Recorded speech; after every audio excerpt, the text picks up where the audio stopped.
Exode, chapitre 9. L'Éternel dit à Moïse, Va vers Pharaon, et tu lui diras, Ainsi parle l'Éternel, le Dieu des Hébreux. Laisse aller mon peuple, afin qu'il me serve.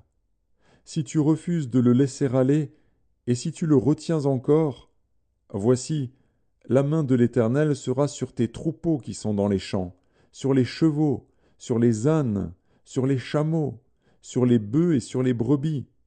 Il y aura une mortalité très grande. L'Éternel distinguera entre les troupeaux d'Israël et les troupeaux des Égyptiens, et il ne périra rien de tout ce qui est aux enfants d'Israël. L'Éternel fixa le temps, et dit, Demain, l'Éternel fera cela dans le pays. Et l'Éternel fit ainsi, dès le lendemain. Tous les troupeaux des Égyptiens périrent, et il ne périt pas une bête des troupeaux des enfants d'Israël.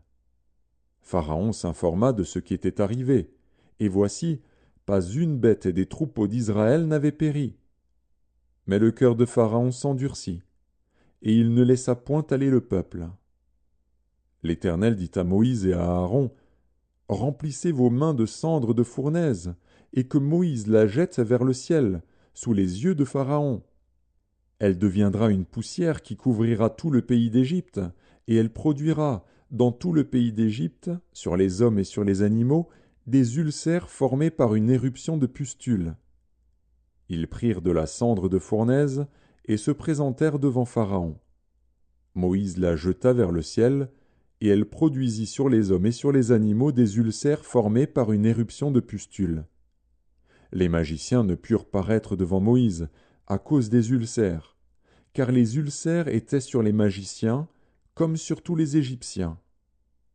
L'Éternel endurcit le cœur de Pharaon, et Pharaon n'écouta point Moïse et Aaron, selon ce que l'Éternel avait dit à Moïse. L'Éternel dit à Moïse, Lève-toi de bon matin, et présente-toi devant Pharaon. Tu lui diras, Ainsi parle l'Éternel, le Dieu des Hébreux. Laisse aller mon peuple, afin qu'il me serve. Car cette fois, je vais envoyer toutes mes plaies contre ton cœur, contre tes serviteurs et contre ton peuple, afin que tu saches que nul n'est semblable à moi sur toute la terre. Si j'avais étendu ma main, et que je t'eusse frappé par la mortalité, toi et ton peuple, tu aurais disparu de la terre. Mais je t'ai laissé subsister, afin que tu voies ma puissance, et que l'on publie mon nom par toute la terre. Si tu t'élèves encore contre mon peuple, et si tu ne le laisses point aller, voici, je ferai pleuvoir demain, à cette heure, une grêle tellement forte qu'il n'y en a point eu de semblable en Égypte depuis le jour où elle a été fondée jusqu'à présent. Fais donc mettre en sûreté tes troupeaux et tout ce qui est à toi dans les champs. La grêle tombera sur tous les hommes et sur tous les animaux qui se trouveront dans les champs et qui n'auront pas été recueillis dans les maisons, et ils périront. Ceux des serviteurs de Pharaon qui craignirent la parole de l'Éternel firent retirer dans les maisons leurs serviteurs et leurs troupeaux. Mais ceux qui ne prirent point à cœur la parole de l'Éternel laissèrent leurs serviteurs et leurs troupeaux dans les champs. L'Éternel dit à Moïse, Étends ta main vers le ciel, et qu'il tombe de la grêle dans tout le pays d'Égypte sur les hommes, sur les animaux, et sur toutes les herbes des champs, dans le pays d'Égypte.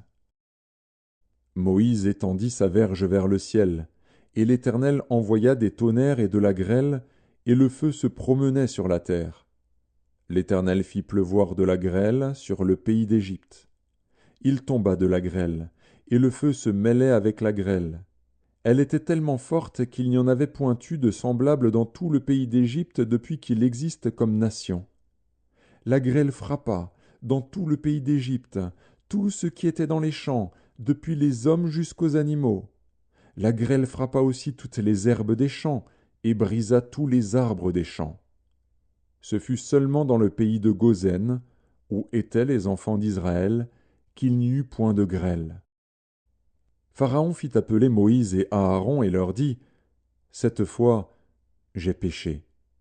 C'est l'Éternel qui est le juste, et moi et mon peuple, nous sommes les coupables.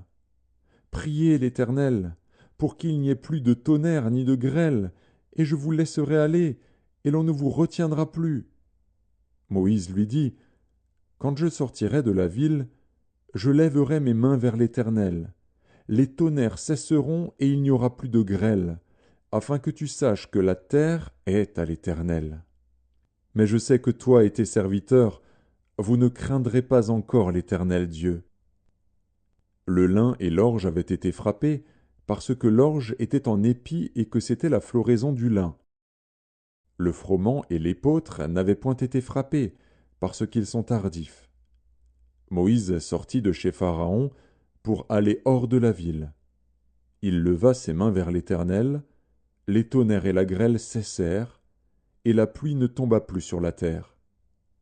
Pharaon, voyant que la pluie, la grêle et les tonnerres avaient cessé, continua de pécher, et il endurcit son cœur, lui et ses serviteurs. Le cœur de Pharaon s'endurcit, et il ne laissa point aller les enfants d'Israël, selon ce que l'Éternel avait dit par l'intermédiaire de Moïse.